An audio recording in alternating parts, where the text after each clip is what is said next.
next episode on Chandana Topics. Today, I will be talking to Amit Verma, who's currently the CTO of Practo.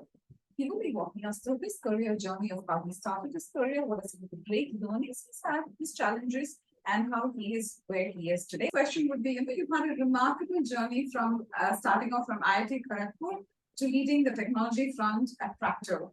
So could you share with our audience, especially the millennials and Gen Z, how your education background kind of laid the foundation for your success in the tech industry? Sure. So yeah, so you are right. I mean, my focus on education has been the driving force behind whatever little success I've had in the tech industry. And so early on, right, I was always better in maths, and that kind of paved way to choosing the engineering. But one thing I want to highlight, right, while I was preparing for engineering, there are not many good teachers, in my hometown, and and the way I prepared actually kind of helped me, build my career in the tech industry. And I'll tell you like how are they connected. Because so in my hometown, when I was preparing, I think I had a cousin who gave me the list of books, physics, chemistry, and maths, which I can use to prepare myself. There are not many teachers, so I had to kind of study those books on my own. And I had my uncle actually who was a professor in physics, so I would like study that chapter in a week, and weekend I'd go and connect with him, and like for a couple of hours, and he would kind of clarify my doubts. So that preparation of 1.5 years kind of helped me, it gave me confidence that I can learn things on my own. And if I look at the tech industry today, the way things changes very often. So one of the important aspects is to kind of ability to learn things. So I think in that way, they're connected. With the second one, so you have 20 years of experience. You've been part of various sectors, like ride sharing with Ola Cabs, e-commerce with Big Basket. How have these diverse experiences shaped your approach to technology in healthcare at Practo, which is a different sector again? Yeah. So I think I have learned different things in my stay in different companies. For example, when I joined Ola, so I joined from Oracle. So Oracle, I was in Oracle for 4 years, and the way software was built there was very different. We in the 4 years of my stay, we had like 2 major releases. Things were slow. There are like thousands of engineers working on the product, and there are a lot of processes. When I moved to Ola, the first thing I learned was things happen very fast. And when I say things, I mean like everything, with respect to hiring, with respect to designing the product, building the product, and fixing issues, and everything actually. So my experience in Ola taught me the importance of doing things pretty fast. When I went to Big Basket, Big Basket was more about, because the problems were a little deeper in nature. So you have to like really spend time to understand the problem. And what I learned from Big Basket was to, you just don't have to rely on the problem statement told to you by somebody, but you have to talk to the people in operations, business, and you yourself can, gather more information around the problem, and that will give you a better picture of what you're trying to solve. So Big Basket was more about that. Practo kind of taught me that, how to do more with less actually. So when we are delivering software, how do you decide that you are working on the right kind of problem, so that the resources which we have, which are always constrained and limited in supply, right? So you utilize the resources in projects which give you maximum ROI. Instance from your career where you leverage technology to solve a significant real world problem, and what is the impact that you had with that?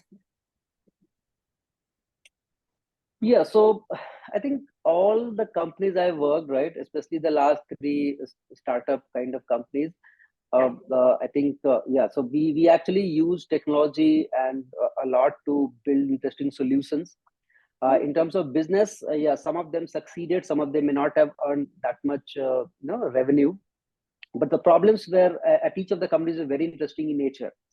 But the one which I'm going to talk about now in terms of impact, right, on the larger public is the project which I did in Practo. So I don't know whether you know about ABDM, Ayushman Bharat Digital Mission. So that's the initiative the Prime Minister, right, Narendra Modi, they I think started it in launched it in 2020, I guess. And the objective of that initiative is to ensure that all our records, like health records, are digitized and they are attached to one single ID of every individual, and that way you are able, anybody is able to access their records, any of their past records at any time possible, and they should be able to share it with any doctor who they are going to visit. Okay. So Practo, so they had built a ABDM stack, the government via NHA, right? They have built the ABDM stack, and at Practo we kind of we were the early adopters, right, of integrating with that stack. And we have an application, in Practo application you can go and create your ABA ID. It's like a UPI ID. It's a unique ID for every individual. You go and create your ID, and then once you share that ID with the hospital or the laboratories or any centers, right, healthcare centers, you can provide your ID and they can actually attach your ID to the reports which they generate. And then from your mobile app, right, and using Practo or any mobile app which is ABDM compliant, you can view the all your reports, and you can actually share it as well with any doctor you are visiting. So I think that it is going to be a game changer as far as the healthcare industry is concerned. It might become as successful as UPI, what UPI do to the payment industry, because it is high time that healthcare kind of something like this exists in the healthcare.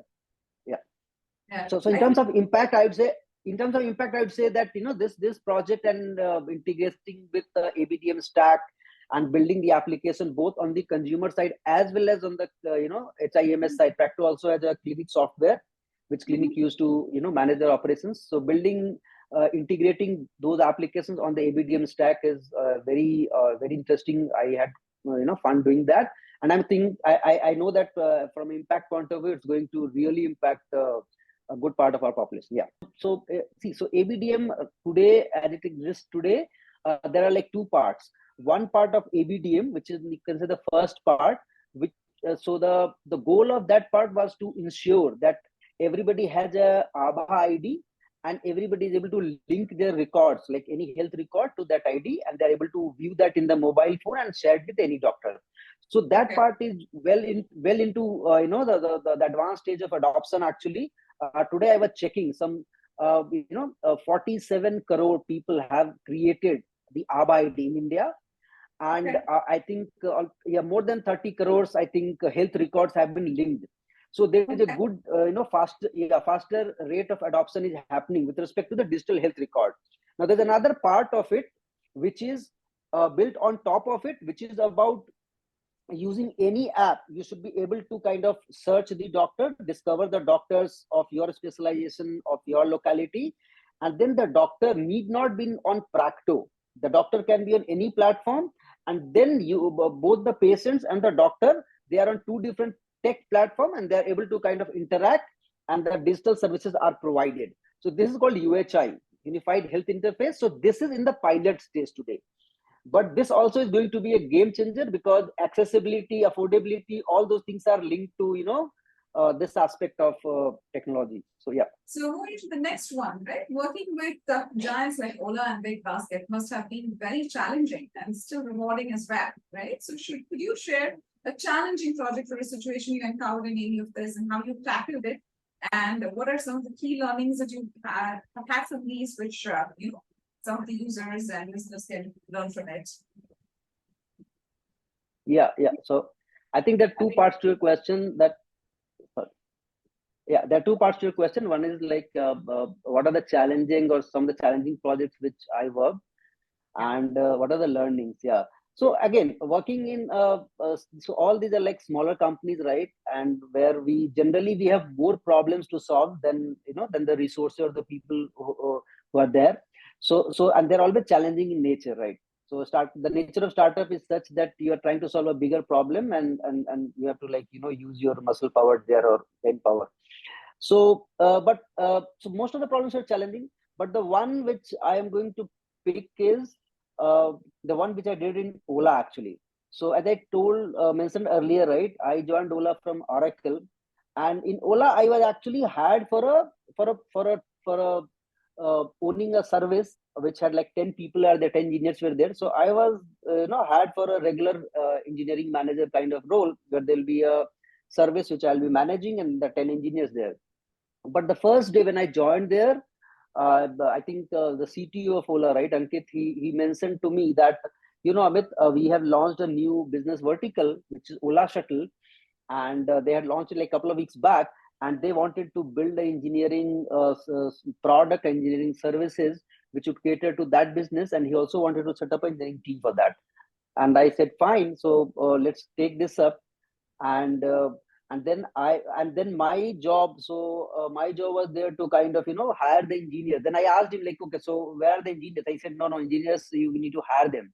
So my job was to hire the engineers. My job was to understand the existing products and services of Ola, because a lot of it we would be leveraging it for our shuttle business engineering solution. My job was also to talk to the product manager, or not that time the product manager was not even there, so talk to the shuttle business owners actually, to understand the use case and design the solution, so that when engineers are there we start coding. So that was very challenging, and I'll tell you why. What made it even more challenging was 10 days after I had joined. I remember like 22nd of July I joined Ola, and 5th of August, right, I came to know from public announcement, right, that Bhave Ola CEO, he said that 1.5 months later, which is like 22nd of September, they would be launching a Ola app actually for the people to book a shuttle, to make a shuttle booking through mobile app.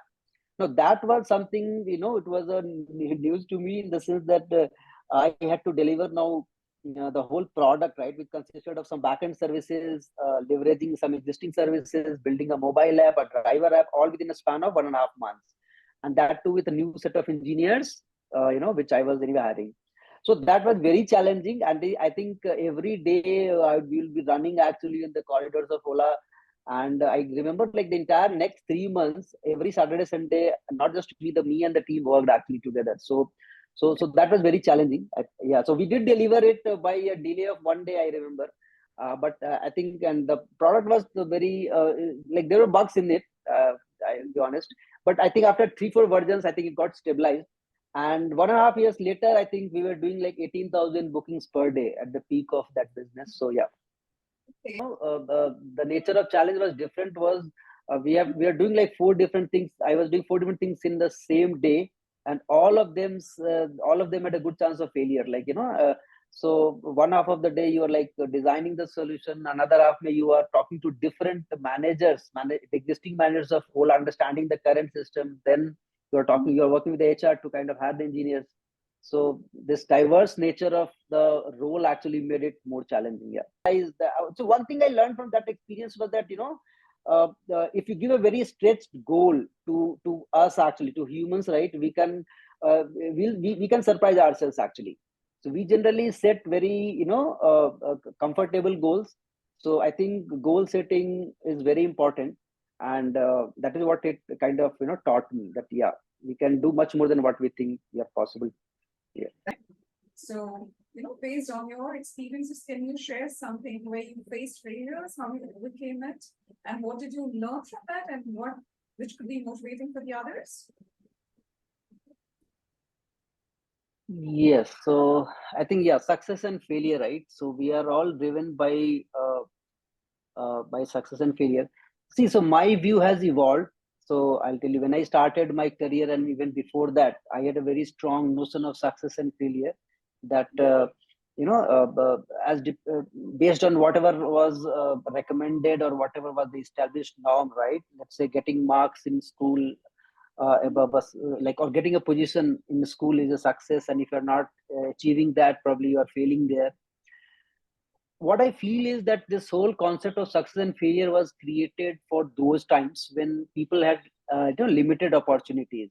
So, for example, let's say 30 years back, right, getting into a government job, out of let's say 10 people are trying to get to a government job, and only 3 got into that.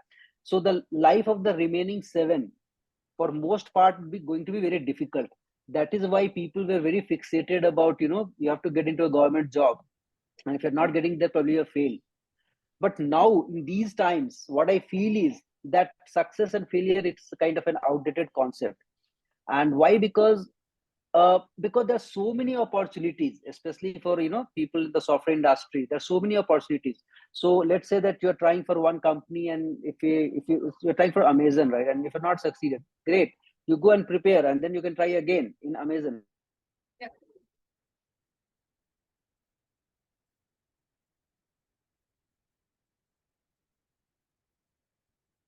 A problem and solution, right? So you think about the problem, a real problem, you go about solving it. Now the problem can be your personal problem, or it can be a problem which impacts other people and larger public also. So you go about solving it, and then there's an extent of solution. So that is it. Now the learning part of it is, so learning is something which I strongly emphasize, that in these times, right, where things are changing at a very rapid pace, and the rate of change also is like increasing year by year. So yes, learning should not stop actually. So you don't have to wait to fail to learn. You just be observant, just see what is working, what is not working. You learn about yourself, what is it that you like.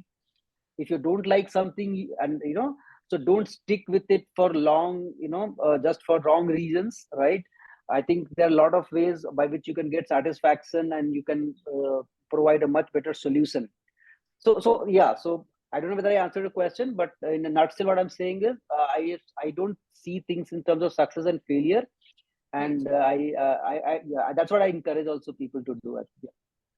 And students who look up to leaders like yourself for career guidance, right? What skills do you think are essential for someone aspiring to make a mark in the tech industry, and what advice would you give for those starting their journey? Yeah, again, very, very, very relevant question. And these are the questions which I struggled with for a long time when I was starting my career, right? So today, for somebody who is joining a tech industry, right? So I think there are two paths. Largely, there are two paths. One is the path of an entrepreneur. I think that person is either going to set up, have his own startup, and he's an innovator. He'll solve a problem, and he'll scale the business. The second path is you join a company, and you kind of you progress. You take the ladder in the company, and you become a, let's say, career manager, or you become a VP, director, things like that.